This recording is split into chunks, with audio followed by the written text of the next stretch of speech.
Cyn mynd am dro heddiw, dwi am ddangos i chi beth sydd gen i'n tyfu'n fan hyn.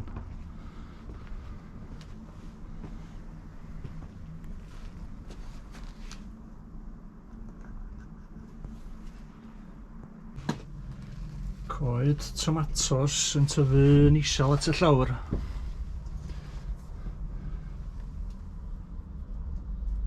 Mae yna dair coedan yn fan hyn. A mae'r goedan gyntaf mae weld yn tyfu mwy o domatos.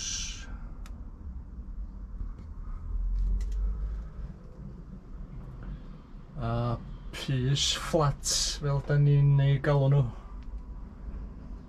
Neu yn Ffrangeg mange tout.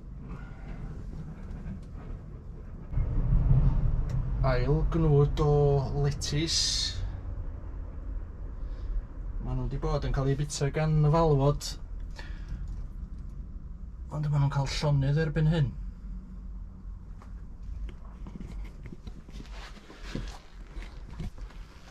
Shallots, maen nhw'n iawn, ond tyfu'n fler maen nhw.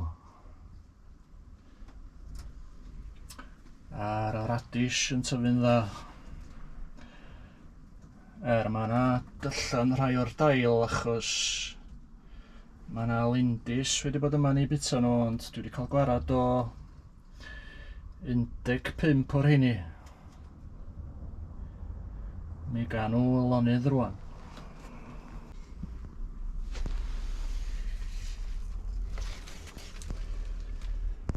Mi gai salad I de heno.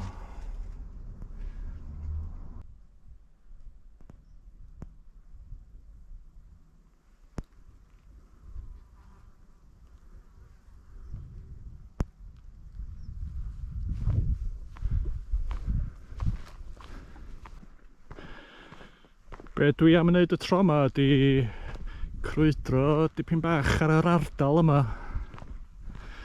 lle mae yna dipyn go lew o hen Dyddynnod a llyn Ffynhonnau wrth droed y mynydd mawr yn Fancw. Dewch efo fi am dro.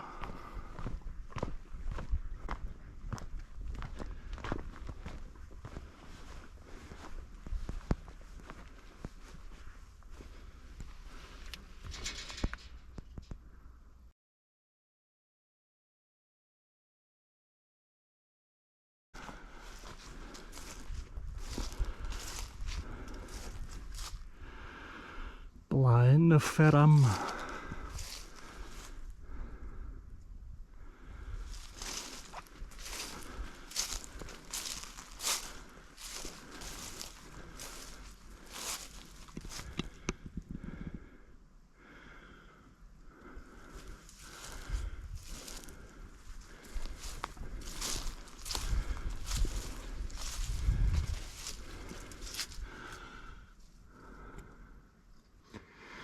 Mae'r lle tân wedi disgyn.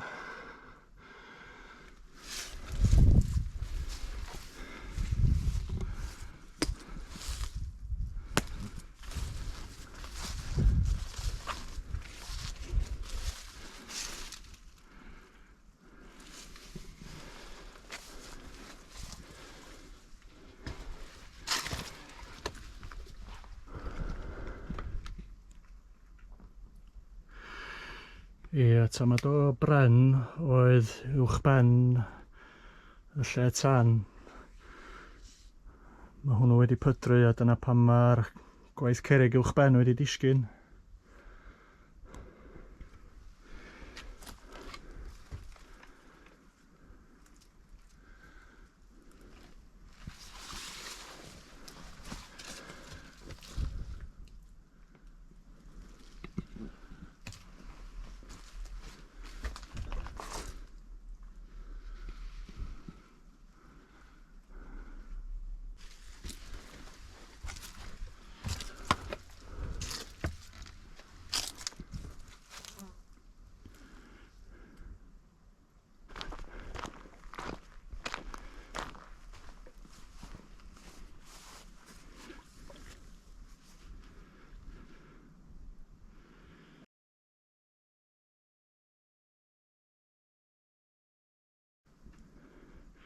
Dwi'n cofio cerdded heibio ar un yma o ryw 10 mlynedd yn ôl.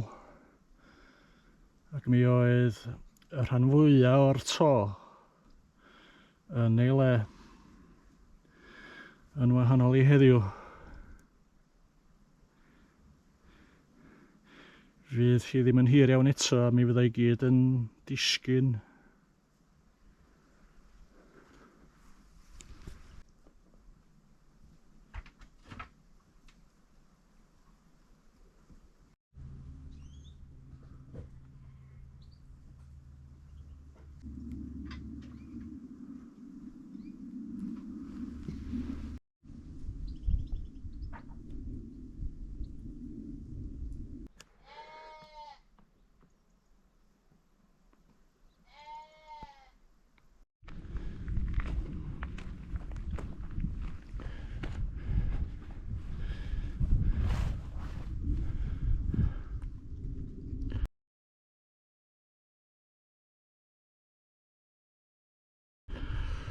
Does na ddim llawer ar ôl o tan y fferm.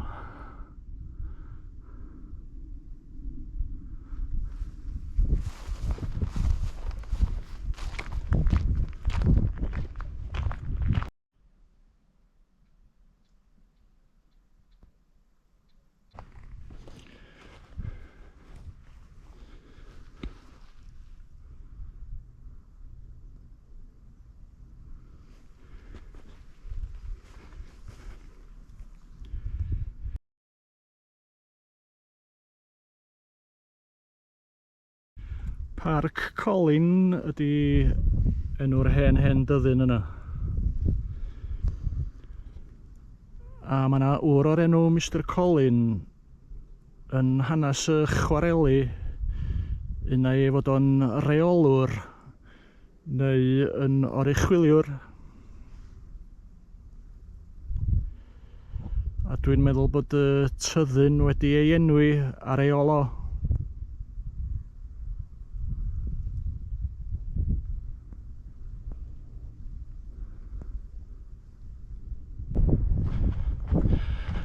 Dwi'n meddwl bod y tyddynod yma'n perthyn i'r chwarelwyr ar un adeg. A'i bod nhw'n gwneud diwrnod o waith, cyrraedd adra ac yn gwneud mwy o waith ar y tir a gofalu am yr anifeiliaid hefyd.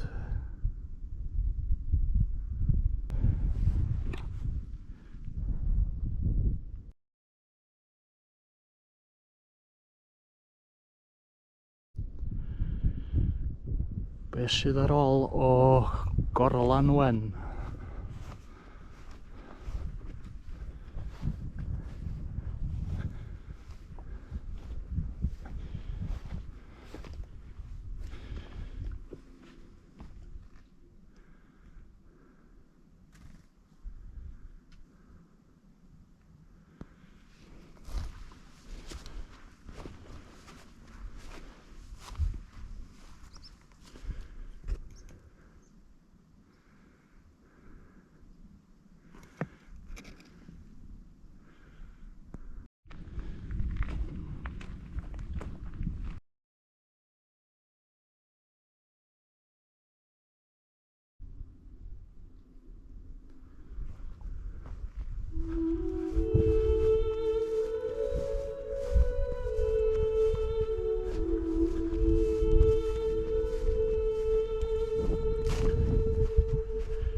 Penrhyn.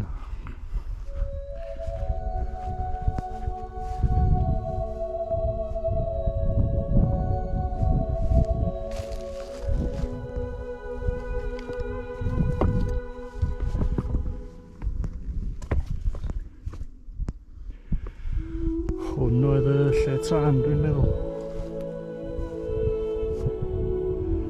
Ond ei fod o wedi ei lenwi erbyn hyn.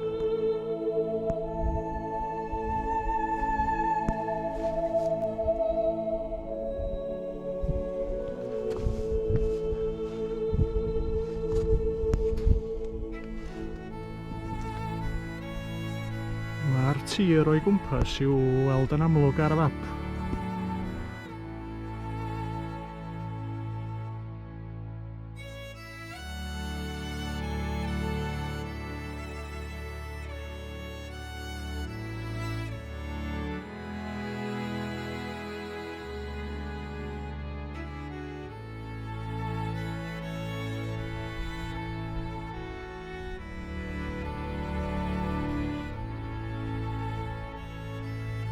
Dwi wedi bod yn nofio yn y llyn yma, a dyna dwi am ddangos i chi nesa.